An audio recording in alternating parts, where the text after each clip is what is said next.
Welcome back. It is 7:53, awfully gloomy out there. We'll check back in with Jen and also chip ahead. It really is a make or break weekend in high school football playoffs. And North Texas is quite well represented. Fox 4 sports chief Mike Doocy joins us live with a look at the biggest battles. Deuce? All right, Dan, good morning. Lauren, how you doing? Yeah, it's hopefully the weather will clear up a little. I know we need the rain. But for the games that are being played this weekend, could be a wet track for some of these teams. But hey, they're all happy to be here at this point, right? And you're right, Dan, North Texas teams dotting the landscape here in the state semifinals. Let's get you right to some of the action tonight. Unbeaten Allen, unbeaten Skyline at SMU's Ford Stadium. That's tomorrow night at 6 o'clock. Allen, the reigning powerhouse in Texas high school football, 2 straight big school titles. Kyler Murray, the All-American quarterback, just named Gatorade National Player of the Year. The Eagles have not lost a game since September of 2012. Now, Dallas Skyline made it to the 3rd round last year before losing. No Skyline teams ever made it any farther than this one has. And this stat always amazes me. It's been 63 years since a DISD school has won a state championship in football. Of course, Carter had its title stripped in 1988.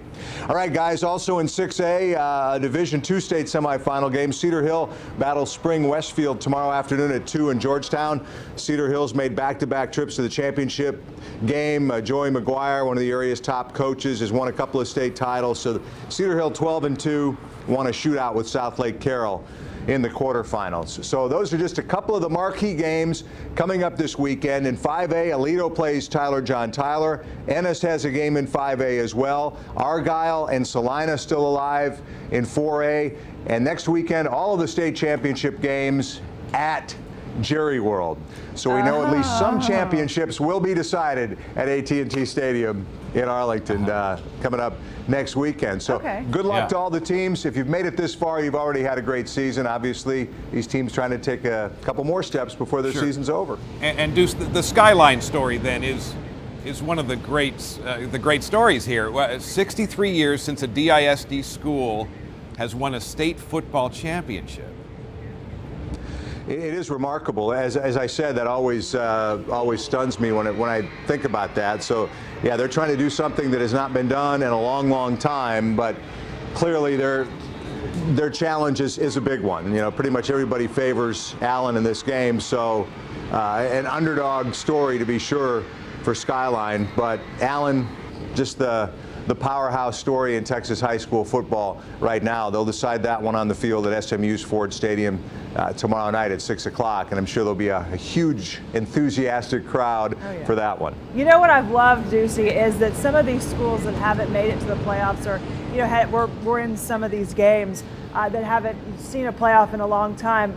Some of the schools, for example, like Irving Nimitz, when they had their playoff game, they didn't win, but when they had their playoff game, they let the whole team be on the sidelines, even like the young kids, because they said, you know what, it's been so long since we've made it to a playoff game, and just the fact that they're letting all the kids experience it is fun.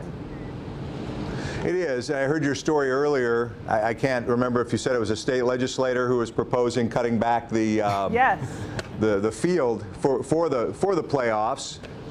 Grinch, I think was his middle name. No, I'm just kidding. You know, I realize there are some cost concerns, probably things that I can't, as a sportscaster, possibly understand. But yeah, it is a big deal for a lot of these schools who haven't been there in a while, and even for those that consider it just a habit, routine, year after year after year. It becomes such a tradition, and there's nothing like Texas high school football, and there's nothing like this time of the year when the games are more important than ever. Yeah, that's true. Thanks, Mike.